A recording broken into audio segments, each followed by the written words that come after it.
వచ్చే ఎన్నికల్లో అమరవీరుల కుటుంబ సభ్యులే తమ పార్టీ అభ్యర్థులని శివసేన పార్టీ తెలంగాణ అధ్యక్షుడు శివాజీ అన్నారు.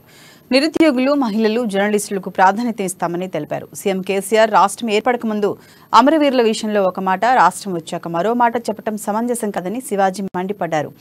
ధర్మ సంస్థాపనే శివసేన ముఖ్య ఉద్దేశమని, త్వరలో గ్రామస్థాయి నుండి రాష్ట్ర స్థాయి వరకు కమిటీల నిర్మాణం చేపట్టనున్నట్లు ఆయన తెలిపారు. అంతేకాకుండా తెలంగాణలో 119 నియోజకవర్గాల్లో శివసేన పోటీ చేస్తుందన్నారు.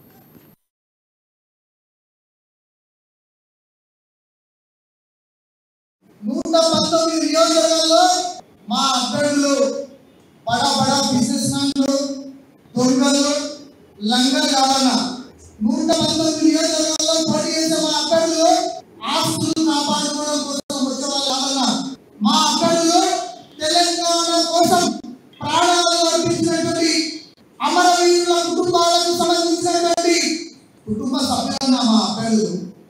కుటుంబ సభ్యులకు టికెట్ ఇస్తున్నాం.